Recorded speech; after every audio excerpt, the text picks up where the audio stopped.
রাজনীতিবিদ দোষ আছে, ত্রুটি আছে, ব্যত্যয় আছে, তারপরও দেশকে এগিয়ে নিয়ে গেছে রাজনীতিবিদরাই।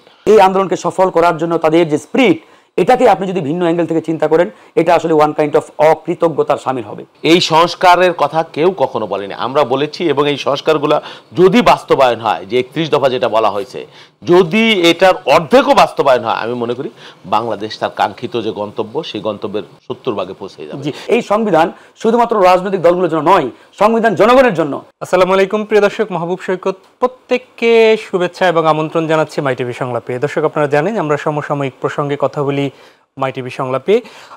প্রিয় দর্শক, আমরা আজকের মাই টিভি সংলাপের শুরুতেই যারা পবিত্র মক্কার উদ্দেশ্যে, কাবার উদ্দেশ্যে আজকেই বাংলাদেশ ছেড়ে হজের উদ্দেশ্যে রওনা করবেন, সেই আল্লাহর ঘরের মেহমান যারা একত্রিত হয়েছেন হজ ক্যাম্পে, তাদের কাছে দোয়া কামনা করে এবং তারা যেন সুন্দরভাবে যেতে পারেন এবং ফিরেও আসতে পারেন হজ করে, সেই প্রত্যাশা রেখে দোয়া কামনা করে আজকের মাই টিভি সংলাপ শুরু করছি।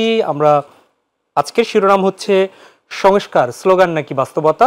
স্টুডিওতে উপস্থিত রয়েছেন আলোচনার জন্য আপনাদের অতি পরিচিত দুজন মুখ। পরিচয় করে দিচ্ছি। ডান পাশে রয়েছেন জাতীয়তাবাদী কৃষক দলের সাধারণ সম্পাদক বিএনপি নেতা শহীদুল ইসলাম বাবুল। বাবুল ভাই, স্বাগত জানাচ্ছি আপনাকে। একই সাথে বাবুল ভাই সাবেক ছাত্রনেতা, এবং রয়েছেন আরও একজন সদ্য সাবেকই বলবো ছাত্রনেতা এবং গণ অধিকার পরিষদের মুখপাত্র মোহাম্মদ ফারুক হাসান। আপনাকেও স্বাগত জানাচ্ছি। ধন্যবাদ। আমি ফারুক হাসান, আপনাকে দিয়ে শুরু করি। আপনারা আজকে ঐকমত্য কমিশনের সাথে সভা করেছেন, সেখানে আমরা দেখেছি মোটামুটি সংবাদে যে বেশ কিছু বিষয়ের, অধিকাংশ বিষয়ের সাথেই আপনারা ঐকমত্য পোষণ করেছেন, কিছু বিষয়ে আপনাদের হয়তো ভিন্নতা রয়েছে। সেখানে একটু স্পষ্ট করবেন যে মোটা দাগে আপনাদের কোন বিষয়গুলোকে আপনারা একমত হতে পারেননি, একটু বলবেন, এরপরে আমি হয়তোবা অন্য কোনো প্রশ্ন ছুড়ব। ধন্যবাদ আপনাকে। আজকে গণ অধিকার পরিষদের সাথে জাতীয় ঐকমত্য কমিশনের আনুষ্ঠানিক যে বৈঠক, এই বৈঠক ছিল। তো বৈঠকে 161টা যে সংস্কার প্রস্তাবের বুলেট পয়েন্ট তারা আমাদের কাছে পাঠিয়েছিলেন, সেগুলোর মধ্য থেকে আমরা 127টিতে একমত হয়েছে এবং বাকিগুলোতে কিছু কিছু জায়গায় আংশিক একমত এবং কিছু কিছু জায়গায় আমরা ভিন্নমত পোষণ করেছি। এবং কেন ভিন্নমত পোষণ করেছি তারও ব্যাখ্যা আমরা দিয়েছি। যেমন সংবিধানের মূলনীতির জায়গায় তারা যে বিষয়গুলো সামনে নিয়ে আসছে, যে গণতন্ত্র, মানবাধিকার, আপনার সুশাসন, সামাজিক ন্যায় বিচার, এর পাশাপাশি তারা বহুত্ববাদ নামক যে শব্দটি নিয়ে আসছে, আমরা এটার বিরোধিতা করেছি। এবং একই সাথে আমরা বলেছি যে বহুত্ববাদ এবং আপনার ধর্ম নিরপেক্ষতা, এটা নিয়ে বাংলাদেশের বড় একটা অংশের ভিন্নমত রয়েছে বা বিরোধিতা রয়েছে, বা তাদের একটা ধরেন যে ভিন্ন যুক্তি রয়েছে। তো সেই জায়গা থেকে বহুত্ববাদকে অনেকেই মনে করে থাকে এর মধ্য দিয়ে বাংলাদেশে হয়তো সমকামিতার মতো যে বিষয়গুলো, এগুলোকে একটা বৈধতা দেওয়ার বিষয়টি সামনে আসবে কিনা ইত্যাদি নিয়ে একটা সংশয় সন্দেহ রয়েছে। তো সেই জায়গা থেকে আমরা বহুত্ববাদ এই শব্দটি বাদ দিয়ে ধর্মীয় সম্প্রীতির কথা বলেছি।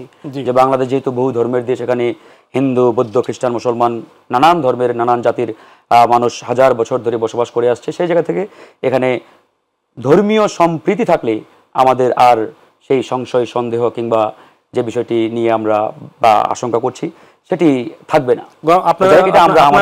ধর্মনিরপেক্ষতা নিয়ে কি বলেছেন? না, এটা তো তারা এবার নিয়ে আসে নাই, হ্যাঁ এবার বাদ দিয়েছে তারা। সুতরাং যেটা নিয়ে আসে নাই সেটা নিয়ে আমরা আলোচনা করিনি বা আলোচনা হয়নি। খুব আলোচনায় আসছে তা হচ্ছে যে দুবারের প্রধানমন্ত্রী, এই বিষয়ে আমাদের একবারে পরিষ্কার স্টেটমেন্ট। এটা আপনারা জানেন যে গণ অধিকার পরিষদ 2021 সালে যখন আত্মপ্রকাশ করে বা আমাদের দল যখন আমরা গঠন করি, তখনই কিন্তু আমাদের 21 দফা কর্মসূচি এবং আমাদের একটি দলীয় ঘোষণাপত্র ছিল। সেই ঘোষণাপত্রেই আমরা উল্লেখ করেছিলাম যে একই ব্যক্তি পরপর দুবার, একই সাথে দুবারের বেশি নয়, দুবারের বেশি নয় একই ব্যক্তি প্রধানমন্ত্রী এবং রাষ্ট্রপতি হতে পারবেন না। এটা আমরা এখনো অনর এবং পরিষ্কার স্টেটমেন্ট আমরা গণ অধিকার পরিষদের পক্ষ থেকে আজকে বলেছি যে একই ব্যক্তি দুইবারের বেশি প্রধানমন্ত্রী এবং রাষ্ট্রপতি হতে পারবেন না। আপনাদের একই সাথে আরেকটি বিষয় আমরা এখানে উল্লেখ করেছি যে একজন ব্যক্তি দুইবার প্রধানমন্ত্রী হয়ে সে যদি নেক্সট টাইম রাষ্ট্রপতি হতে চাই, সেই সুযোগটাও যাতে না থাকে ক্ষমতার ভারসাম্য আনয়নে। জি জি, ধন্যবাদ। আমি বাবুল ভাই আপনার কাছে ফিরি। সেটি হচ্ছে এখানে সম্ভবত বিএনপির মতের সাথে একটু পার্থক্য আছে। পরপর দুইবারের বেশি, তারা বলছে যে আর কখনোই গ্যাপ দিয়েও হতে পারবে না, ইভেন তারপর আর রাষ্ট্রপতি হওয়ারও সুযোগ থাকবে না। এত এক্সট্রিম পর্যায়ে কেন ফারুক হাসানরা গেলেন গণ অধিকার, সেটি হয়তো সেটির কি কোনো ব্যাখ্যা আছে? খুব এক মিনিটে। জি জি। এটাকে এক্সট্রিম আসলে কোনোভাবেই বলা যায় না, এটা আমি আশা করব মানে এক্সট্রিম শব্দটার সাথে একটা লোক যদি সে ভালো চালায়, সে যদি দেশ এগিয়ে নিতে পারে, পরপর দুইবারের পরে তার যদি এইজ থাকে, তার মধ্যে যদি জনগণ চায় তাহলেও যেতে পারবে না, এটি কেন চিন্তা করছেন? জনগণ চায় বা জনগণের চাওয়ার বিরুদ্ধে আমরা, বিষয়টি এমন নয়। এখন দেখেন, একটা দলে একজন ব্যক্তি ক্যাপাবল, একজন ব্যক্তি সক্ষম, তার বাইরে আর কোনো সক্ষম ব্যক্তি নেই, ক্যাপাবল ব্যক্তি নেই, এটি যদি কেউ মনে করে থাকে তাহলে তো রাজনৈতিক দল ওই এক ব্যক্তি নির্ভর হয়ে গেল। এখন আজকে বিএনপি যেহেতু বাংলাদেশের এই মুহূর্তে বর্তমানে সবচেয়ে বড় রাজনৈতিক দল, বিএনপি যদি মনে করে থাকে যে তারেক রহমান তাদের বর্তমান অ্যাক্টিং চেয়ারম্যান দলের, তারেক রহমান সাহেব দুইবার করে আবারও বিএনপি কি মনে করছে সেটি বিএনপি এক্সাম্পলটা দিচ্ছি, যেহেতু তাদের কথাটা আপনি সামনে নিয়ে আসছেন, যে একটা দলে একজন ব্যক্তি ক্যাপাবল, সক্ষম, এর বাইরে আর কোনো ব্যক্তি ওই পদে যাওয়া বা ওই পদে মানে নিজেকে হোল্ড করার সক্ষমতা রাখে না, ক্যাপাসিটি রাখে না, যোগ্যতা রাখে না, তাহলে তো ভাই দল পুরোপুরি ওই এক ব্যক্তি নির্ভর হয়ে যায়। মানে একটা দলে শুধুমাত্র এক ব্যক্তির আমরা ডিপেন্ডেবল হয়ে মানে আসলে আগামীতে জনগণের পারপাস সার্ভ করা তো অনেক ডিফিকাল্ট। এই জন্যই আমরা জনগণের কথার আলোকে কিন্তু বলেছি জি একই ব্যক্তি যাতে দুবারের বেশি প্রেসিডেন্ট এবং প্রধানমন্ত্রী না হতে পারে। জি, আমরা একটু বাবুল ভাইয়ের কাছ থেকে শুনি। আসলে এই ধারণাটা জন্মেছে এই হাসিনা রেজিমের পরে মানুষের মধ্যে, হ্যাঁ, যে তিনি আমৃত্যু প্রধানমন্ত্রী থাকবেন বা এটা হবেন 41 সাল পর্যন্ত, তার বিকল্প কি, এই বাস্তবতা। এখন আওয়ামী লীগ এটা করেছে বলে সবাই সেটা করবে, বা বিএনপি আর আওয়ামী লীগ, এই প্রশ্ন তো আগে আসেনি। কিন্তু আর আগে এটাও ছিল না যে 2 মেয়াদের বেশি পরপর কে হইতে, এটাও ছিল না। এটা নতুনভাবে আমরা এটা সংযুক্ত করেছি এবং আমরা মনে করছি যে এটা ওই যে যেটা ও বললই আমাদের ফারুক হাসান, যে তারেক রহমানকে টার্গেট করে এটা বলা হচ্ছে আর কি, বা বিএনপিকে টার্গেট করে বলা হচ্ছে।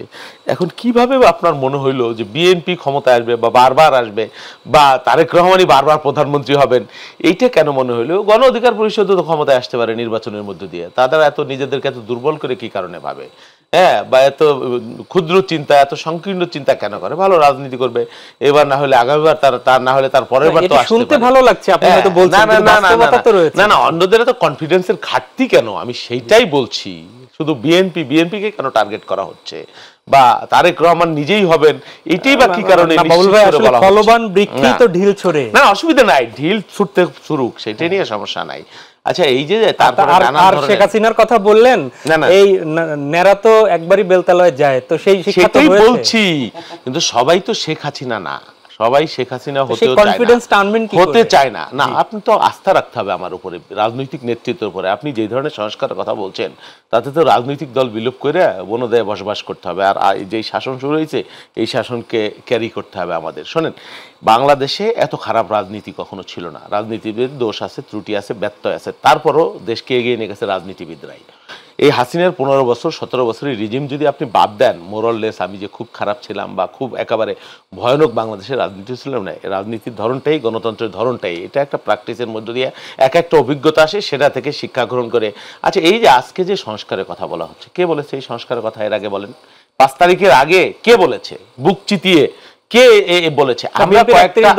আমরা কয়েকটা রাজনৈতিক দল নিয়ে এটাকে সামনে নিয়ে আমরা এই সংস্কারের কথা বলেছি। এখন সংস্কার যেটা আপনি যেটা বলছেন, যে নির্বাচনটা যদি ঠিকঠাক মতো হয়, মানুষ যদি মনে করে যে তারেক রহমান তো 2বার প্রধানমন্ত্রী হয়েছেই, ওনারা যেটা বলছেন, কি হবেন না আমি জানি না, তাহলে উনি যদি আবার প্রধানমন্ত্রী হয়, মানুষ তো তাকে দিবে না। আপনি ভোটের ব্যবস্থাটা ঠিক রাখেন, পথটা ঠিক রাখেন, তাহলে রাজনৈতিক দল দেখবেন নিজেরাই তাদের সংস্কার। আমরা এখন বলেছি 2 মেয়াদের বেশি হবে না, পরের বার তো আমরা এটাও বলতে পারি যে 2 মেয়াদের বেশি কখনোই হবে না। হ্যাঁ, এটাও তো আমি বলতে পারি। এই যে আমি বললাম, এটা তো আমার দীর্ঘ রাজনৈতিক প্র্যাকটিসের মধ্য দিয়ে আমি কিন্তু প্রথম বললাম, সবার আগে বলছি আমি। হ্যাঁ, এটা আগে কেউ চিন্তা করেন, আগে কেউ বলেনি। হ্যাঁ, আপনি যদি সব সংস্কার, যত ভালো ভালো কথা, কেতাবি কথা বলা হয়েছে, এই সব সংস্কার যদি আপনি এইবার এই সময় সব করে ফেলতে পারেন, তাহলে তো কোনো অসুবিধা নাই। আপনি যেসব কথা বলছেন, কিছু কিছু অবাস্তব কথাবার্তা আছে, আপনি গণপরিষদ, সেকেন্ড রিপাবলিক, নানান ধরনের কল্পনা প্রসূত অবাস্তব সংস্কার প্রস্তাবও এই কমিশন আমাদেরকে দিয়েছে, এর সাথে বাস্তবতার ভিত্তি বা গ্রামের মানুষের ভাগ্য উন্নয়নের কোনো বাস্তবতা আছে আমি এটা মনে করছি না। হ্যাঁ, এই সংস্কার আমরা যেটা বলেছি পরপর, এটাও তো একটা কম ব্যাপার না। বা আমরা বলেছি প্রধানমন্ত্রী ক্ষমতার ভারসাম্যের যে কথা, এই কথাও তো আগে বলেনি। ইভেন ছাত্ররা আজকে যারা বলছে হাই হোসেন হাই হোসেন হাই হোসেন বলে সংস্কার সংস্কার সংস্কার বলে যারা মাতম তুলতেছে এবং নতুন বন্দোবস্তের কথা বলছে, তারা কখনো বলেছে সংস্কারের কথা এই 5 তারিখের আগে? বরং তারা আরামে এসেছিল, মিলেমিশে ছিল, একেবারে লেফটে ছিল, কেউ কেউ ছাত্রলীগী হয়েও ছিল, এটাও তো সত্য। হলে ছিল, আমার ছেলেরা যখন হলে থাকতে পারে না, জেল জুলুম নিপীড়ন ডান্ডাবেরি, তখন তারা একাডেমিক লাইফ শেষ করেছে। তখন আমরা সংস্কার এবং নিজের পরিচয় গোপন করেও আমরা বলি নেই, কিন্তু একেবারে পরিষ্কার করে বলেছি তাদের যে 9 দফা সর্বশেষ, প্রথম ছিল বৈষম্য বিরোধী চাকরির আন্দোলন, সেই আন্দোলন যদি হাসিনা মাইনে নিত, অসভ্য কুসদ কথা না বলে, রাজাকারের বাচ্চা না বলে, তাহলে তো এই বিপ্লব নাও হইতে পারতো, ছাত্ররা ঘরে চলে যেত। আমরা কিন্তু এই যে আমাদের 31 দফা বলেন বা আমাদের এই ফ্যাসিবাদ বিরোধী সংগ্রাম বলেন, এটা কিন্তু আমরা অব্যাহত রাখতাম। হ্যাঁ, এই জায়গাটা আমরা অব্যাহত, ইভেন ছাত্র যদি 9 দফা সর্বশেষ একেবারে সেখানেও কিন্তু রাষ্ট্র সংস্কারে একটা কথা বলে, এখন তাদেরকে সংস্কারে পায়ে হয়েছে এবং সংস্কারের নামে আল্লাহ জানে কতদিন এই রাষ্ট্রকে তারা আবার নতুন করে একটা মানে এই আত্মঘাতী পথে চলে যাবে। জি বাবুল ভাই, আপনার সেই শঙ্কা কেন সেটি হয়তো আমি শুনতে চাইবো একটু। ফারুক হাসান, আপনার কাছে ফিরি। সেটি হচ্ছে যে আপনারা তো এই যে সংস্কার কমিশন ঐক্যমত্য কমিশনে আসলেন, এর আগেও একাধিকবার বিভিন্ন মিটিংয়ে বসছেন। তাহলে এই সংস্কার যে ঐক্যমত যে বিষয়গুলো হবে, সেই সংস্কারগুলো কোন প্রক্রিয়ায় হবে? এটি কি নির্বাচনের পরে নির্বাচিত সরকার যিনি আসবেন তার মাধ্যমেই সব হবে, নাকি অন্তর্বর্তী সরকারের মাধ্যমেও কোনো কিছু হবে? পদ্ধতিটা কি আপনারা ভাবছেন? ধন্যবাদ। আসলে বাবুল ভাইয়ের লাস্ট যে বিষয়টি, এটি নিয়ে আসলে কথা বলার দরকার। দেখুন, আমরা যে বিপ্লব বা যে গণঅভ্যুত্থানের মাধ্যমে আমরা বর্তমানে একটি অন্তর্বর্তীকালীন সরকারের মাধ্যমে নতুন বাংলাদেশ পেয়েছি বা নতুন বাংলাদেশ পরিচালনার জন্য যাদেরকে দায়িত্ব দিয়েছি, আপনি সেই গণঅভ্যুত্থানকে যদি ভিন্ন অ্যাঙ্গেল থেকে চিন্তা করেন, তাহলে কোনোভাবে উচিত হবে না। কারণ একটা গণ আন্দোলন একদিনে তৈরি হয় না, এটা একটা প্রেক্ষাপট ধারাবাহিকভাবে আপনাকে তৈরি করতে হয়। আপনি যেমনটি বললেন যে তারা ইত্যাদি ইত্যাদি হলে ছিল বা তারা অনেকে ছাত্রলীগ করছে বা ইত্যাদি ইত্যাদি, আমি তাদের আফটার 5 আগস্ট বা এই সরকার গঠনের পরে এখন যে কর্মকাণ্ড, এখন নানাবিধ যে দুর্নীতি ইত্যাদি, এগুলো নিয়ে আমি নিজেও ফেড আপ এবং এগুলো নিয়ে আমরা কড়া সমালোচনা করছি এবং তাদের বর্তমান কর্মকাণ্ড কোনোভাবেই সমর্থনযোগ্য না। কিন্তু 5ই আগস্টের আগে তাদের যে অবস্থান, তাদের যে স্ট্রাগল এবং এই আন্দোলনকে সফল করার জন্য তাদের যে স্পিরিট, এটাকে আপনি যদি ভিন্ন অ্যাঙ্গেল থেকে চিন্তা করেন, এটা আসলে ওয়ান কাইন্ড অফ অকৃতজ্ঞতার শামিল হবে। অবশ্যই আপনাকে অ্যাকনোলেজ করে আপনাকে সেটা স্বীকৃতি দিতে হবে এবং তারই আলোকে আপনাকে এই অভ্যুত্থান বা এই যে গণবিপ্লব, এটার যে স্পিরিট, এই স্পিরিটকে সর্বোচ্চ লেভেল থেকে বাস্তবায়নের চেষ্টা করতে হবে। এখন আপনি বলতে পারেন যে হ্যাঁ, এই আন্দোলন একক কোনো ব্যক্তি দল গোষ্ঠীর ছিল না, এটা আমরাও বলি। তারা যদি এই ক্রেডিট এককভাবে নেওয়ার চেষ্টা করে, অতীতে তারা এই চেষ্টাটা করেছে, আমরা কিন্তু তীব্র বিরোধিতা করেছি যে এই আন্দোলন শুধুমাত্র ছাত্ররা করে নাই, এই আন্দোলনে রাজনৈতিক দল, নাগরিক সমাজ, কৃষক, শ্রমিক প্রত্যেকের একটা ইনভলভমেন্ট ছিল, প্রত্যেকের অংশগ্রহণে এই বিপ্লব আমরা ঘটিয়েছি। সুতরাং এখন যদি ছাত্ররা দাবি করে যে আমরাই সবকিছু করেছি, কোনোভাবেই সম্ভব না এটা। জি, সেই জায়গা থেকে আমি আসবো ভাইজান। তো সেই জায়গা থেকে বাবুল ভাই আরেকটি বিষয় এখানে নিয়ে আসছে যে বিএনপিকে টার্গেট করে এই সংস্কার প্রস্তাবটি আনা হয়েছে কিনা বা আমরা এই বক্তব্যটি দিচ্ছি কিনা। নো, এখানে বিএনপি বা অন্য কোনো দল টার্গেটেড নয়। যেহেতু আমাদের পূর্ব অভিজ্ঞতা হচ্ছে বাংলাদেশে যারাই ক্ষমতায় যায় তারাই সেই ক্ষমতাকে তাদের নিজেদের মতো করে পরিচালিত করে এবং এই ক্ষমতাকে মানে অ্যাবিউজ করে, যেটাকে বলা হয় যে যায় লঙ্কাই সে হয়ে রাবণ, যেমনটি আমাদের একটা প্রবাদ রয়েছে। যারা ক্ষমতায় যাবে তারা যাতে একটা বাইন্ডিংস এর মধ্যে থাকে, এই বাইন্ডিংস তৈরির জন্য এই সংস্কার। যেমন ধরেন, আমরা স্বভাবতই যখন ঢাকা শহরে চলাচল করি, আমরা 90% মানুষ ট্রাফিক সিগন্যাল মানি না। কেন মানি না? আমরা জানি যে এই রুলস ভায়োলেট করলে আমার খুব বেশি বা খুব জোর 500 টাকা জরিমানা হবে বা 1000 টাকা জরিমানা হবে, কিংবা ওই ট্রাফিক পুলিশ যদি আমার পরিচিত হয় আমাকে এমনি ছেড়ে দিবে। কিন্তু আপনি একই ব্যক্তি একই গাড়ি নিয়ে যখন ক্যান্টনমেন্টে যান, আপনার কিন্তু ট্রাফিক পুলিশ লাগে না, আপনি জাস্ট ওই সিগন্যাল বাতি দেখলেই গাড়ি ব্রেক করেন। কেন? ওই যে রুলস, ওই যে সিস্টেম। কারণ আপনি জানেন এখানে সিস্টেম ব্রেক করলে আমার কি পরিণতি হবে। তাহলে একই ব্যক্তি একই গাড়ি যখন আপনি ক্যান্টনমেন্টে প্রবেশ করেন, অটো আপনি আইনের মধ্যে ঢুকে গেলেন এবং আইন মানতে বাধ্য হচ্ছেন। ঠিক একই ব্যক্তি আপনি ঢাকা শহরের ওই গুলিস্তান মোড় কিংবা ওই না, আমি এই সংস্কার প্রস্তাবের আলোকে বাবুল ভাই যেটা বলেছেন সেই আলোকেই যদি এই এক্সাম্পলটা দিই, আমরা ওই বাইন্ডিংস এর মধ্যে না ঢুকলে এটা কোনোভাবেই আমি মানতে পারবো না। সেই binding এই জন্য factor- আমরা বলছি এই সংস্কার প্রস্তাবগুলো অবশ্যই জাতীয় ঐক্যমত্যের ভিত্তিতে যতটুকুন জায়গায় আমরা একমত হব এটা অবশ্যই বাস্তবায়ন করতে হবে। অন্যথায় ওই পূর্বের যে সিস্টেম, পূর্বের যে ধারাবাহিকতা, সেটা আগামীতে আবারও ক্রিয়েট হবে, আবারও সেটা স্টাবলিশ হওয়ার চেষ্টা হবে বা চেষ্টা করবে। 30 সেকেন্ডের কি বলা সম্ভব যে এটি সেই ঘোষণাপত্র তো দিবেন, সেটি কিভাবে হবে?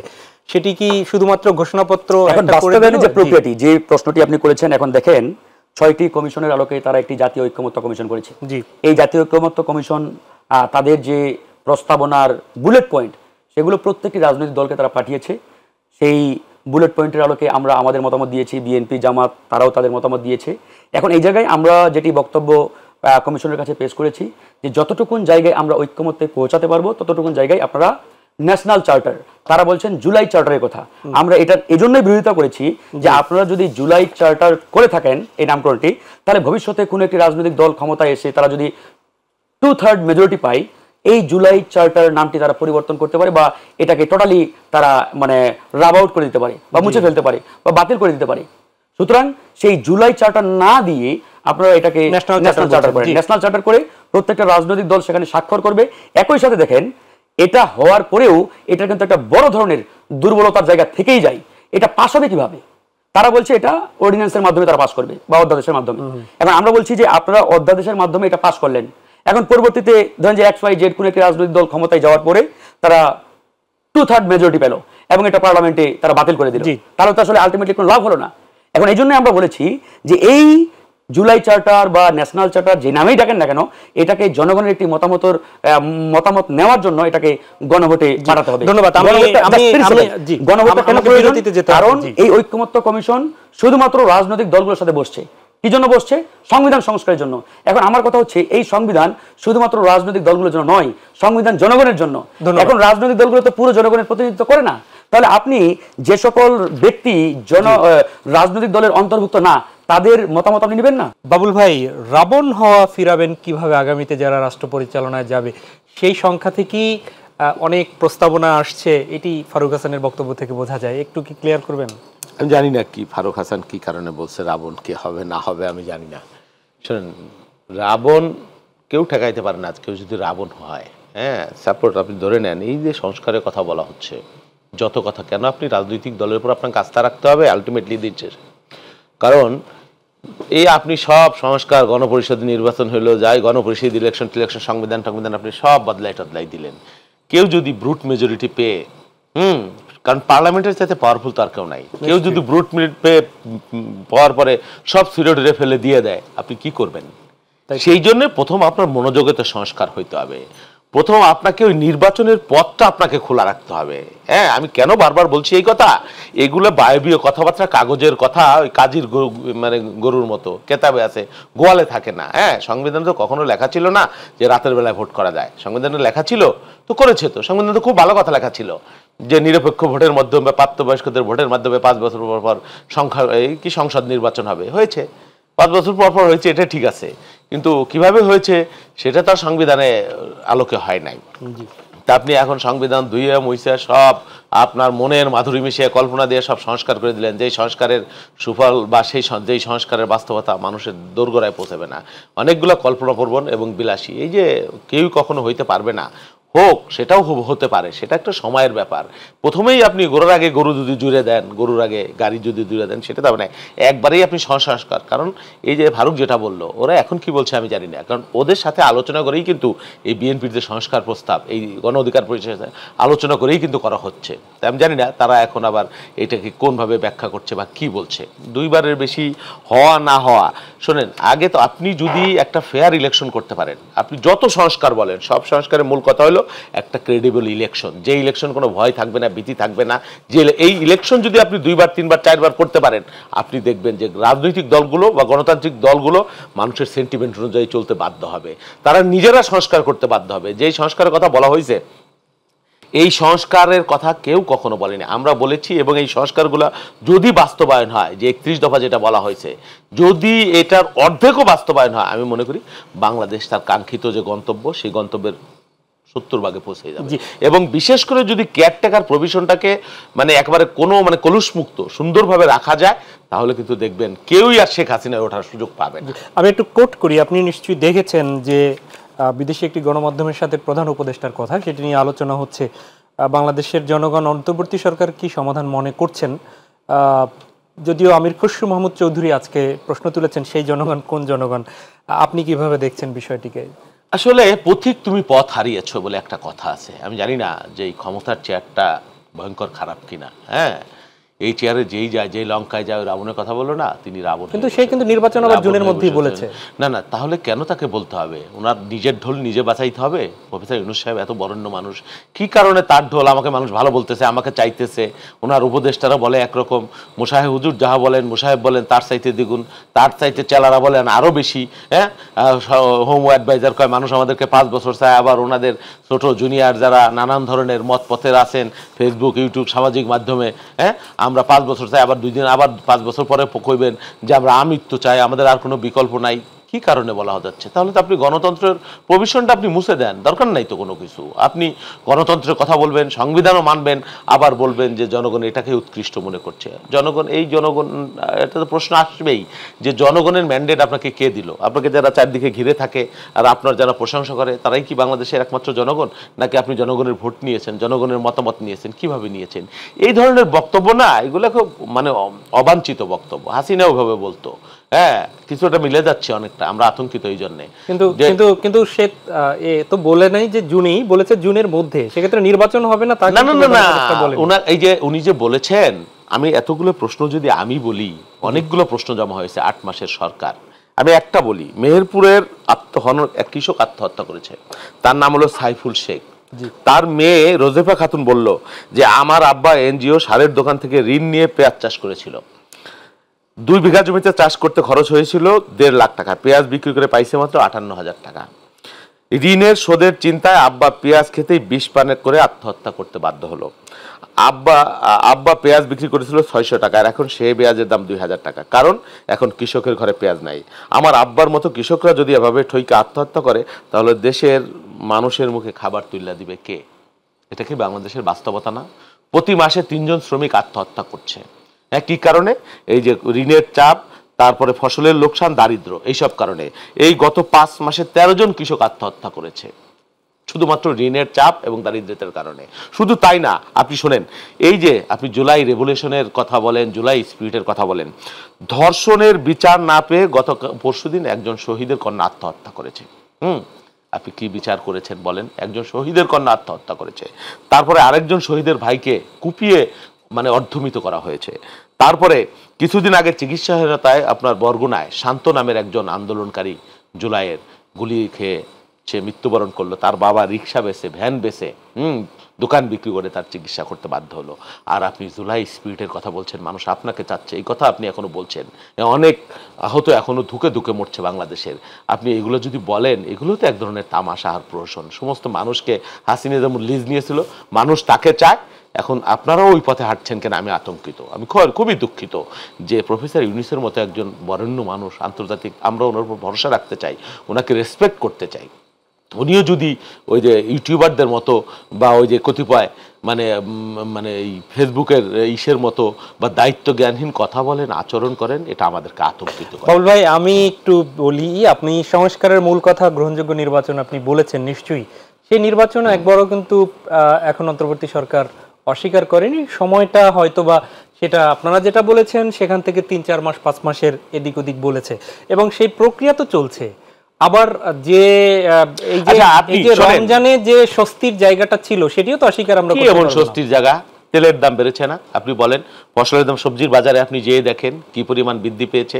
আপনি কি বলবেন? এগুলো যদি আপনি বলেন, দেখেন আরো কত বলা হইলো, ঢাকঢার গুড়গুড় মানে পিটে রোহিঙ্গারা আগামী কি বছর আরাকানে ঈদ করবে। এখন গতকাল দেখলাম আরো 1,30,000 রোহিঙ্গা বাংলাদেশে ঈদ করতে আইছে, কুরবানির ঈদ তারা এখানে করবে। হ্যাঁ, এবং এই বিষয়ে কোনো বিকার নাই। আপনি 8 মাসে 9 বার বিদেশ সফর করেছেন, আপনি বিডার একটা প্রেজেন্টেশন দিয়ে হইচই ফেলাই দিলেন একেবারে, হ্যাঁ পিআর ভালো, মার্কেটিং ভালো, হ্যাঁ কি অর্জন হয়েছে কত বিদেশে? আপনি চীন সফরে যে স্পেসিফিক আপনি কিছু আনতে পেরেছেন, কি অর্জন হয়েছে আপনি বলেন? এটা তো ওনাদের দোষ না। দোষটা হলো কি, কোনো আন্তর্জাতিক কোনো বিদেশিরা কখনো কোনো আনস্টেবল বা অস্থায়ী গভর্নমেন্টের সাথে কোনো বড় ধরনের চুক্তি কন্ট্যাক্ট এগুলো সাধারণত করে থাকে না। সেই জন্য একটা স্থিতিশীল গভর্নমেন্টের প্রয়োজন হয়। সেটার কারণেই হয়তো সেটা হচ্ছে না। কিন্তু এই যে এত এত কথা বলা হচ্ছে, এত এত মানে মানে গর্জন করা হচ্ছে, কিন্তু বর্ষণ কিন্তু হচ্ছে না। আমি জানি না 8 মাসে বিদেশ সফর করে সরকারের কি অর্জন হয়েছে। আপনি কি কোশ্চেনটা করলেন আমি একটু ভুলে গেলাম, সরি মূল কোশ্চেনটা। না না, আমি বলেছি যে ইলেকশন, এই যে কেন ইলেকশন নিয়ে যে শঙ্কাটা, শোনেন এই যে এই ধরনের বক্তব্য আসতেছে না, এবং আমাদের ছাত্রদের অনেক ব্যাপার আছে, আমি শেষ করে দেবো, 30 সেকেন্ডের বেশি লাগবে না। আপনি জুনের কথা বলছেন, আচ্ছা জুন মাসে বাংলাদেশে কখনো নির্বাচন হয়? আপনি বলেন কি কারণে? ঝড় বৃষ্টি, 42 ডিগ্রি তাপমাত্রা, এর মধ্যে বাংলাদেশে একবার নির্বাচন হয়েছিল মাত্র বিশেষ কারণে, আর কখনো হয়েছে? তারপরে আপনি মার্চের কথা যদি বলেন, মার্চে আপনার একটা ঈদ, হ্যাঁ ফেব্রুয়ারি মাঝামাঝি আপনার রোজা, তারপরে একটা কুরবানির ঈদ, আপনি কখন আপনি বাচ্চাদের পরীক্ষা, আপনি কখন তখন নির্বাচন করবেন? অবাস্তব কথাবার্তা। তখন আবার আপনি বলবেন যে জুনের পরে, তাহলে তো এখন এই পরিবেশ, ঝড় হয়েছে, জলোচ্ছ্বাস হয়েছে, সাইক্লোন হয়েছে, টর্নেডো হয়েছে, হ্যাঁ এখন কেমনি ঈদ করবে, জাতীয় দুর্যোগ, হ্যাঁ তখন আবার আপনি ওই নভেম্বর ডিসেম্বরের কথা বলবেন। সেই জন্য আমরা আতঙ্কিত। শঙ্কাটায় আছেন। আমি ফারুক হাসান আপনার কাছে একটু ফিরি, সেটি হচ্ছে যে বাবুল ভাই অনেক বিষয় বলেছেন, তার সাথে যদিও এই বিচার প্রক্রিয়া বলেছেন, আজকে আমরা দেখলাম যে বিচারের প্রক্রিয়ায় সাবেক একজন মন্ত্রী, তার উপর সাবেক আইনমন্ত্রী জি, তার উপর নারায়ণগঞ্জে বেশ বিক্ষুব্ধ জনতা হামলা করেছিল, সেটি দেখেছেন। কিন্তু পাশাপাশি একটি বলি, আজকে কিন্তু এখনকার আইন উপদেষ্টা তিনি আজকে বলেছেন, কোট করছি আমি, সারা দেশে হয়রানিমূলক এবং ব্যবসা প্রতিষ্ঠান দখলের উদ্দেশ্যে মিথ্যা মামলা হচ্ছে। অভ্যুত্থানের মামলা হলেই গ্রেপ্তার নয়, যদিও আইজিপি এরকম বলেছেন। এবং আমরা গতকালকেই দেখেছি, আজকে গণমাধ্যমে এসেছে প্রায় 700-ও বেশি লোকের, তার মধ্যে গণমাধ্যমেরও 24-25 জন আছে। এই গণভাবে সবাইকে মামলা দিয়ে দিচ্ছে। তো এই যে যারা মামলা হতে পারে, ঘটনা ঘটেছে, কিন্তু আসামিগুলো যে এই যে কোনোভাবে 700-800 দিয়ে দিচ্ছে, আপনাকে আমাকে বা আমাকেও ট্যাগ করে, কেউকে একজনকে ট্যাগ করে দিয়ে দিচ্ছে, এটি কি বিচার বিলম্বিত হবে না? ধন্যবাদ আপনাকে। প্রথমত আদালতে সাবেক আইনমন্ত্রী আনিসুল হক সাহেবের উপরে যে হামলা বা যে আক্রমণটি, এটা আসলে একটি সভ্য দেশে আমরা কোনোভাবেই সমর্থন করতে পারি না। কেন পারি না? কারণ আইন আদালত অবশ্যই আইন অনুযায়ী চলবে। কারণ আপনি যে অবস্থানে বা যে পরিস্থিতি থাকেন না কেন, প্রত্যেকটি ব্যক্তির মানে ন্যায় বিচার পাওয়ার অধিকার আছে। সে যত বড়ই অপরাধী হোক, যত বড়ই মনে করেন যে আপনার মানে ক্রিমিনাল হোক, প্রত্যেকেরই জাস্টিস পাওয়ার কিন্তু অধিকার আছে। তো সেই জায়গা থেকে জাস্টিস প্রদান করা হয় যে জায়গা থেকে, সেটা হচ্ছে আইন আদালত। সুতরাং সেখানেই যদি অনিরাপদ একটা পরিবেশ আমরা তৈরি করি বা এরকম একটা সিচুয়েশন ক্রিয়েট করা হয়, এটা আসলে কারো জন্যই শুভকর হবে না। তবে এখান থেকে রাজনৈতিক দল এবং ব্যক্তিদেরও কিছুটা লেসন নেওয়ার সুযোগ রয়েছে এবং নিতে হবে। যেমন ধরুন আজকে যারা আদালতে বা আদালত চত্বরে এই যে পচা ডিম বা জুতার বাড়ি খাচ্ছেন বা হামলা শিকার হচ্ছে, কেন হচ্ছেন? কারণ তারা যখন পাওয়ারে ছিলেন, ক্ষমতায় ছিলেন, তারা এতটাই সেই ক্ষমতাকে অপব্যবহার করেছেন, যেটার আলোকে মানুষ আজকে বা জনগণ আজকে ক্ষুব্ধ হয়ে তার প্রতিক্রিয়া কিন্তু আদালত অঙ্গনেও দেখাতে পিছপা হচ্ছেন না। এই জন্য আমাদের এখান থেকে শিক্ষা নিতে হবে। আজকে আমরা এই যে নানান যে যুক্তি, নানান যে প্রশ্ন, নানান যে কথা বলছি, সংস্কারের প্রশ্নে ইত্যাদির প্রশ্নে, তাদের জন্য এখান থেকে শিক্ষণীয় যে বিগত 16 বছরে বা 15 বছরে আওয়ামী লীগ যা যা করেছে তার প্রতিফলন কিন্তু এখন তারা দেখতে পাচ্ছে একবার চোখের সামনে।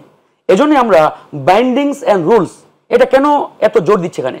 বিকজ বাংলাদেশের রাজনৈতিক যে প্রেক্ষাপট, যে পরিস্থিতি, বিগত 54 বছরে আমরা ওইরকম কোনো সিভিলাইজড সোসাইটি গড়ে তুলতে পারি নাই। আপনি ওই ইউরোপ আমেরিকার সিস্টেম এখানে ধরেন যে ফলো করবেন বা দেখতে চাইবেন, আর জনগণ যদি ওই মানে আপনার ওই অ্যাঙ্গেল থেকে সভ্য হয়ে না উঠে, তাহলে কোনোভাবেই সেটা এরকম রাজনৈতিক পরিবেশের কোনো কান্ট্রিতে সম্ভব নয়। এই জন্যই আমরা বলছি যে এরকম দেশগুলোতে অবশ্যই rules and bindings, that is very much important. কারণ আপনি যখনই একজন ব্যক্তিকে বাইন্ডিংসের মধ্যে ফেলে দিবেন, সে বাধ্য হবে। এবার আপনি দ্বিতীয় যে প্রশ্নটি করলেন হচ্ছে আপনার, আমি মামলা নিয়ে বলেছি, মামলার বিষয়টি। হ্যাঁ, এটা অত্যন্ত গুরুত্বপূর্ণ। এটা আসলে আমরা তৃণমূলের সবচাইতে বেশি দেখতে পাচ্ছি। আমি আমার নির্বাচনী এলাকায় যখনই যাই, আমার কাছে মানে এরকম শত শত অভিযোগ আসে যে ভাই আমাকে অমুক মামলায় ফাঁসিয়েছে বা আমাকে অমুক মামলায় ঢুকিয়ে দিচ্ছি ইত্যাদি ইত্যাদি। এখানে ধরেন যে বাংলাদেশের বড় রাজনৈতিক দল হিসেবে বিএনপির নামও অনেক জায়গায় আসছে, যে বিএনপির স্থানীয় নেতাকর্মীরা এরকম নানান জায়গায় ধরেন যে অনেকেই মানে নানাভাবে হয়রানি করার উদ্দেশ্যেই মামলায় তাদের নামগুলো অ্যাড করছে বা ইনক্লুড করছে। আবার ধরেন যে অনেক জায়গায় আপনার কি বলে মানে টাকা খাওয়ার জন্য, যেমন ধরেন একটি স্বার্থান্বেষী গ্রুপ তারা একটি মামলা রুজু করলো বা মামলা ফাইল করলো, মামলা ফাইল করে যে ব্যক্তিটা ওই ক্রাইমের সাথে কোনোভাবে ইনভলভ না তার নামটা সেখানে অ্যাড করে দিয়েছে। অ্যাড করে দেওয়ার পরে পরবর্তীতে ওই গ্রুপটাই আবার ওই ব্যক্তির সাথে যোগাযোগ করে যে তোমার নাম কিন্তু অলরেডি মামলায় আসছে, তুমি 50,000 টাকা দাও বা 1 লাখ টাকা দাও, নাম আমরা কাটিয়ে দিব। এই যে একটা ম্যাল প্র্যাকটিস যেটা আমরা বিগত হাসিনার আমলে দেখেছি, সেই একই প্র্যাকটিস বর্তমানেও চলমান। এখন এই জায়গায় আপনি বলতে পারেন তাহলে দায়ী কে, লায়েবল কারা, সরকার নাকি ওই রাজনৈতিক দলগুলো? এখানে আমি মানে বলতে পারি উভয় গ্রুপেই মানে দায়ী। কেন? কারণ বর্তমান যে সরকার, এই সরকারের একক কোনো ক্যাপাসিটি বা ক্যাপাবল সেরকম সক্ষমতা নেই যে হোল বাংলাদেশকে তারা সেভাবে ধরেন যে নিয়ন্ত্রণ করতে পারবে। বিকজ এই সরকার কোনো পলিটিক্যাল সরকার না, এই সরকার ছাত্র জনতার সমর্থনে কিন্তু চেয়ারে আসছে। সুতরাং আপনি ছাত্র জনতার সমর্থিত একটা সরকারের কাছ থেকে একটা পলিটিক্যাল গভর্নমেন্টের অ্যাটিটিউড বা তাদের যে নিয়ন্ত্রণ করার যে ক্ষমতা সেটা যদি প্রত্যাশা করেন, এটা কিন্তু কোনোভাবেই সম্ভব নয়। এখানে রাজনৈতিক দলগুলোকেও সাপোর্ট দিতে হবে, সহযোগিতা করতে হবে। কাকে? পুলিশ এবং প্রশাসনকে। এখন সেই জায়গায় রাজনৈতিক দলগুলো যদি সহযোগিতা না করে উল্টো মানে স্বার্থ হাসিলের ফায়দা হিসাবে এরকম মিথ্যা মামলা বানোয়াট মামলা দিয়ে তাদেরকে হয়রানির মানে একটা জালে ফেলে, এটা আসলে অত্যন্ত নিন্দনীয় এবং দুঃখজনক। আমি একদম সেই জায়গাতে 30 সেকেন্ডে শেষ করব। সেই জায়গা থেকে অবশ্যই রাজনৈতিক দলগুলোকে কোঅপারেশনের যে জায়গাটা, এটা আরো অধিকতর মানে যত্নশীল হতে হবে এবং এটাকে দেখতে হবে। বাবুল ভাই একটু পর্যবেক্ষণটা বলবেন। এক বিপ্লব উত্তর অথবা গণ অভ্যুত্থান উত্তর প্রায় 8 মাস পার হতে চললো, তখনকার এসেও আমরা দেখতে পাচ্ছি যে একটা বিষয় হচ্ছে যে গত ফ্যাসিস্টের আমলে কেউ হয়তো অন্যায়ের শক্তভাবে প্রতিবাদ করতে পারেনি বিভিন্ন কারণে, আরেকটি হচ্ছে কেউ মিথ্যেই বলেছে তাদের পক্ষে নিয়ে, আবার কেউ হয়তো গণহত্যার উস্কানিও দিয়েছে। এখন সবাইকে এক মাপে গণহত্যার সাথে যদি আসামি করে দেয়া হয় তাহলে সেই মামলাগুলো ঝুলে যাচ্ছে কিনা। মিরপুরের ঘটনা আপনি দেখেছেন, যেটি নিয়ে আলোচনা আজকে হলো, যে বাপ্পি একজন, যদিও তাকে বলা হচ্ছে যে সে বিএনপির কর্মী ছিল, যে মারা গিয়েছেন মাহফুজ আলম শ্রাবণ, নিহত হয়েছেন, তার ভাই এই মামলাটি করেছে। দায়ভার কিন্তু সবাই এসে দলীয়ভাবে দিয়ে দিচ্ছে। এই মনিটরিং এর সুযোগ আছে কিনা আসলে? আচ্ছা, মামলাটা কারা করে? মামলা করে ভুক্তভোগী ছাড়া তো কেউ মামলা করতে পারে না, আম পাবলিক তো মামলা করতে পারে না। যিনি শহীদ হন তার আত্মীয় পরিজনই তো করেন, তিনি স্বাক্ষর না করলে মামলা হয় না, এটা একটা। তো সব শহীদ তো আর বিএনপির না, অনেক শহীদই আছে বিএনপির। তো তারা করেছেন, তারা কি লোভের বশবর্তী হয়ে করেছেন, না ক্ষোভের বশবর্তী হয়ে করেছেন, না বিচারের জন্য করেছেন, সেটা একটা প্রশ্ন তো আছেই। হতে পারে এর মধ্যে মিসিলেন্স হইতে পারে বা সব কিছুই হতে পারে। আর একটা মামলাটা কারা নেয়? আপনি যে প্রশাসন, পুলিশ স্টেশন যারাই বলেন, তারা কি মামলাটা দেখে নিচ্ছে না? হ্যাঁ, ক্ষেত্র বিশেষে আদালতও এই মামলার বিষয়ে ডিরেকশন দিচ্ছে, হ্যাঁ, যে তদন্ত করে নেওয়ার জন্য। আমি অনেকগুলো শুনেছি এরকম। তো তারপরেও কেন হচ্ছে? বাবুল ভাই, আপনি প্রচুর মামলা খেয়েছেন, কিন্তু ঘটনা হচ্ছে সাক্ষী প্রমাণ তো পরের কথা। আমার নামে একটা মামলা হলো বা আপনার নামে, এটা শোনার পরেই তো আসলে যারা অভ্যস্ত না, রাজনীতিবিদ না, তাদের অবস্থাটা আসলে কি হয় বিভিন্ন এটা হয়। অনেকেই আমার কাছে বলেছে, এর মধ্যে যারা এর ধরনের মামলা খেয়েছে, যারা আদৌ জড়িত না। আমার এক বন্ধু আছে, এই প্যান প্যাসিফিকের ম্যানেজার, আমার খুব বাল্যকালের বন্ধু, বিচারা একেবারেই নিরীহ মানুষ, কোনো রাজনীতি অফিস থেকে বেরোনোর পরে তাকে ধরে নিয়ে গেছে, ধরে নিয়ে এই ধরনের মামলা আমি শুনেছি যে এইরকম কারা কারা ছাত্ররা তাকে, তার অফিসের হয়তো কেউ তার প্রতিপক্ষ ছিল, তিনি প্ররোচিত করেছেন কোনোভাবে, এরকম তো হয়েছে, অসংখ্য হয়েছে। বা আমার দলেরও কেউ এর সাথে জড়িত হয়ে থাকতে পারে, হ্যাঁ, লোভের বশে হোক, টোপের বশে হোক, সেটাও হতে পারে। কিন্তু এটা এনশিওর করা, এটা তো রাজনৈতিক দল হিসেবে আমাদের কতটুকু আমরা এটা কন্ট্রোল করতে পারবো বা আপনি পারবেন এখান থেকে? এটা পুলিশ স্টেশন যারা মামলা নিচ্ছে তাদের তো বিষয়টা এনশিওর করার দরকার, দেখার দরকার, বোঝার মূল দায়িত্ব কিন্তু তাদের। হ্যাঁ, আমার কোন দলের কোন কর্মী কোন জায়গা থেকে কোন লোভের বসে কোন ইন্টেনশন থেকে কি করেছে, এটা আমার পক্ষে তো কন্ট্রোল করা খুব কঠিন কাজ। বাট এটা নিয়ে বিশৃঙ্খলা হচ্ছে। আগামীকালকে থেকে পুলিশ সপ্তাহ শুরু হচ্ছে, কতটা দেখলেন যে তারা ফিরে পেয়েছে অথবা আইন শৃঙ্খলা রক্ষায় সচেষ্ট হতে পারছে কতটা? না, পারেনি, অনেক ক্ষেত্রেই পারেনি। তবে 5ই আগস্ট পরবর্তী যে একটা বিধ্বস্ত অবস্থা ছিল, তারা আস্তে আস্তে কাটিয়ে উঠছে, এটাও সত্য। তারা অনেকটাই এখন তাদের অবস্থান সংহত করেছে, অনেকটাই সংহত করেছে। পুরোপুরি তারা এখনো পারেনি, এটা আমি মনে করছি। এবং এখনো ক্ষেত্র বিশেষে বিভিন্ন জায়গায় এই ফ্যাসিস্ট সরকারের একটা ছায়া বা তাদের সুবিধাভোগী মানুষও কিন্তু এখনো বিভিন্ন জায়গায় আছে, আমি যতটুকু জানি। সেই বিষয়গুলো এই সরকার নিশ্চয় করতে পারে নাই বা গ্যারান্টি দিয়ে কোনো জায়গায় এরকম করতে পারে নাই। তবে ক্ষেত্রে বিশেষে পরিবর্তন হয়েছে, এটাও সত্য। ধন্যবাদ। ফারুক হোসেন, আপনার কাছে একটু আসি। যুগপৎ আন্দোলনে বিএনপি বড় দল হিসেবে তাদের সাথে আপনারাও ছিলেন, অনেকেই ছিল, আলাদা করেও ফেসিবাদ বিরোধী আন্দোলনে ছিল। বিএনপির ঘোষণা ছিল যুগপৎ আন্দোলনে যারা আছেন তাদের নিয়ে জাতীয় সরকার করা। আপনার বক্তব্যে একটু আগে বোঝাই গেল যে আপনি বিএনপি কি সরকার গঠনের করছে এরকম একটা বিষয় মনে করছেন। তো সেই জায়গা থেকে আপনারা আসলে কি এক্সপেক্ট করছেন যে আগামীতে আপনারা যদি বিএনপির সাথে আষ্টেপৃষ্ঠে থাকেন, তারা রাষ্ট্র পরিচালনার দায়িত্বে যায়, তাহলে আপনারা কতটুকু ভূমিকা পালন করতে পারবেন তাদেরকে সঠিক পথে রাখার, অথবা ওই যে বললেন যে রাবণ যে হবে না সেই পথে রাখার জন্য আপনারা কতটুকু ভূমিকা পালন করতে পারবেন? নাকি ক্ষমতার জায়গায় একটু ক্ষমতার স্বাদ নেয়ার জন্য আপনারাও নতি স্বীকার করবেন? ধন্যবাদ। দেখুন, আমরা যে যুগপৎ আন্দোলন প্রায় 42টি রাজনৈতিক দল একসাথে করেছি, এটা আসলে ভিন্ন একটা প্রেক্ষাপট ছিল। ভিন্ন একটি প্রেক্ষাপটে ভিন্ন একটি রাজনৈতিক পরিস্থিতি এবং পরিবেশের মধ্যে আমরা 42টি রাজনৈতিক দল একীভূত হয়ে বা ঐক্যবদ্ধভাবে আমরা ফ্যাসিবাদ বিরোধী যে যুগপৎ আন্দোলন সেটি করেছি। এবং এই যুগপৎ আন্দোলনের বাইরেও কয়েকটি রাজনৈতিক দল আলাদাভাবে আন্দোলন করছে, ফ্যাসিবাদ পতনের জন্য তারাও লড়াই করছে, সংগ্রাম করছে। তো এই আন্দোলনের প্রেক্ষাপটটা ছিল বিফোর 5 আগস্ট। 5 আগস্টের আগে আমরা কিন্তু এই আন্দোলনটা করছি এবং আমাদের আন্দোলনের মূল লক্ষ্য ছিল কি? শেখ হাসিনার পতন। কিন্তু আমাদের ওই যুগপৎ আন্দোলনের বাস্তবিক ধরেন যে ফলাফল বা প্রত্যক্ষ ফলাফল শেখ হাসিনার পতন, এটা যদি আমরা ভেবে থাকি এটা আসলে পুরোপুরি সঠিক নয়। আবার আমরা একবারেই কোনো কিছু করি নাই বা আমাদের ছাড়াই আন্দোলন হয়েছে বা শেখ হাসিনার পতন হয়েছে, এটাও সঠিক নয়। সুতরাং শেখ হাসিনার পতন যে আন্দোলনটা বা জুলাই আগস্ট বিপ্লব বা গণঅভ্যুত্থান যেটাই বলি না কেন, এটা আমাদেরও একটা ইনভলভমেন্ট ছিল এবং ছাত্রদের যে নেতৃত্বে বা তাদের সামনে রেখে যে আন্দোলনটাকে দুর্বার গতিতে এগিয়ে নিয়ে যাওয়া, তাদের একটা বড় ধরনের এখানে ত্যাগ স্বীকার, এটাকেও আমরা কোনোভাবে অস্বীকার করতে পারি না। আপনাদের সাথে অনেকে তাদের ছিল, তাদের সাথে কি জোট হওয়ার কোনো সম্ভাবনা আছে? আমি আসবো সেখানে ভাইজান, যে আমাকে ঠিক 2 মিনিটের মধ্যে শেষ করতে। এখন কথা হচ্ছে বিএনপির সাথে ওই মোমেন্টে আমরা একসাথে আন্দোলন সংগ্রাম করছি। হ্যাঁ, ওই আন্দোলনের প্রেক্ষাপট এবং ওই যুগপৎ আন্দোলন ইত্যাদি, সেই প্রেক্ষাপটের যে মূল আমাদের বক্তব্য ছিল সেটা কিন্তু অনেকাংশে এখন কিছুটা ইনভ্যালিড বলতে পারেন। এখন আমরা এই 5 আগস্টের পরবর্তী সময়ে আগামীতে জাতীয় ইলেকশন হয়তো ডিসেম্বরের মধ্যেই হবে। প্রধান উপদেষ্টা ইতিমধ্যে যেহেতু ঘোষণা দিয়েছেন যে ছোট পরিসরে আপনারা যদি সংস্কার চান তাহলে ডিসেম্বরের মধ্যে, আর বড় পরিসরে চাইলে পরবর্তী বছর জুন জুলাইয়ের মধ্যে। এখন ইতিমধ্যে আমরা সংস্কার প্রস্তাবে মতামত দিয়েছি। এখন বর্তমান যে জাতীয় ঐক্যমত্য কমিশন রয়েছে তারা যদি আমাদেরকে অতি দ্রুত জানাই যে আমরা যে মতামতের আলোকে প্রস্তাবনাগুলো তাদের কাছে হস্তান্তর করেছি, আমাদের এই মতামতের পরিমাণটা আসলে কতটুকু, এটা কি ছোট পরিসরের না বড় পরিসরের? যদি ছোট পরিসরের হয়ে থাকে তাহলে ডিসেম্বরের মধ্যে প্রধান উপদেষ্টার বক্তব্য অনুযায়ী নির্বাচন হওয়ার কথা, তার একটা চূড়ান্ত রূপরেখা আমাদেরকে দিলে আমাদের জন্য ভালো হয়, দেশের জন্য মঙ্গল হয়। এই জায়গায় তারা যদি আসলে ভিন্ন কোনো চিন্তা বা ভিন্ন কোনো বিষয় এখানে শো করার চেষ্টা করে তাহলে এটা কারোর জন্যই মঙ্গলজনক হবে না। এখন বিএনপির যে প্রশ্নটি আপনি সামনে নিয়ে আসছেন যে আগামীতে বিএনপি ক্ষমতায় চলে যাচ্ছে এরকম একটি বক্তব্য, এটা আমি কখনোই বলি নাই। আমার কথা হচ্ছে জাতীয় নির্বাচন ডিসেম্বরে হোক বা তার আগে পিছিয়ে যখনই হোক, নির্বাচন হবে, জনগণ ভোট দিবে, সেটা বিএনপিকে হোক বা অন্য কোনো দলকে হোক, যারাই ক্ষমতায় আসবে তাদেরকেই আমরা সরকার গঠনের জন্য আহ্বান জানাবো বা উদ্বুদ্ধ করব। এখন কথা হচ্ছে গণ অধিকার পরিষদ একটা ইন্ডিভিজুয়াল রাজনৈতিক দল, এই দলটি বিএনপির সাথে জোট করবে না অন্য কারোর সাথে করবে, নাকি আমরা নিজেরাই সেন্টার হয়ে আরো 2-4টা রাজনৈতিক দলকে নিয়ে নিজেরাই একটা জোট গঠন করব, সেটা কিন্তু আসলে পরিবেশ পরিস্থিতি এবং রাজনৈতিক অবস্থা অনুযায়ী আমরা সিদ্ধান্ত নিব। সে বিষয়ে চূড়ান্ত সিদ্ধান্ত আমরা এখনো নেই নাই।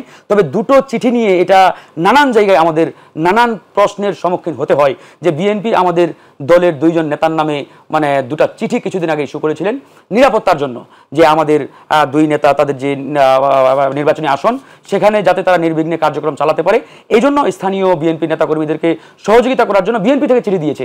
এটা আমাদের দলের পক্ষ থেকে কিন্তু আমরা চাই না। এটা নিয়ে আমরা দলীয় ফোরামে আলোচনা করেছি না, এই প্রশ্নটি যেহেতু বারবার আসছে এই জন্য এটা বিএনপির পক্ষ থেকে কিন্তু এই চিঠিগুলো দিয়েছে। সুতরাং আমরা বলছি যে আগামীতে আসলে কার সাথে জোট হবে বা কার সাথে আমরা জোট করব বা এককভাবে নির্বাচন করব কিনা ইত্যাদি, এগুলো আসলে পরবর্তীতে আমরা সিদ্ধান্ত নেব। বাবুল ভাই, এখন পর্যন্ত আমাদের দলীয় সিদ্ধান্ত হচ্ছে আমরা এককভাবে আমরা প্রস্তুতি নিচ্ছি। ধন্যবাদ বাবুল ভাই। একদম 1 মিনিটে আসলে সময়টি নেই, একটু কোট করি। জামাতের আমির বলেছে রাজনৈতিক দলগুলোকে ঐক্যবদ্ধ থাকার উনি আহ্বান জানিয়েছেন। সেখানে বিএনপি নেতারাও আজকে প্রেস ক্লাবে একটা প্রোগ্রামে ছিল।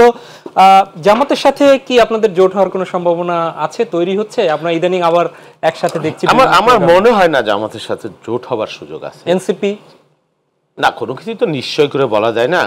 এনসিপি জামাতের সাথে এখন কি হবে সেটা এনসিপি যে ধরনের বক্তব্য বিবৃতি দিচ্ছে বা তাদের যে অ্যাটিটিউড আমি জানি না তারা বিএনপিকেই বারবার কেন আক্রমণ করছে। জামাতও কিছুদিন আগে পর্যন্ত আমরা দেখছি তাদের ভূমিকা খুবই আক্রমণাত্মক এবং কখনো কখনো জামাত বা এনসিপি তাদের সুর একসাথে মিলে গেছে, আবার পরিবর্তন হয়েছে। আমরা আশা করি যে নির্বাচনের স্বার্থে গণতন্ত্রের স্বার্থে আর একটা প্রজন্ম ভোটই দিতে পারেনি। খুব বেদনাদায়ক ব্যাপার আসলে বাংলাদেশের রাজনীতি। গণতন্ত্র কি, ভোটের যে উৎসব কি ভুলেই গেছে একটা প্রজন্ম। আমরা ছোটবেলায় যেটা দেখেছি সেই উৎসব আবার ফিরে আসুক। আমরা সকলে ঐক্যবদ্ধ হয়ে এই দেশটা আমাদের সকলের।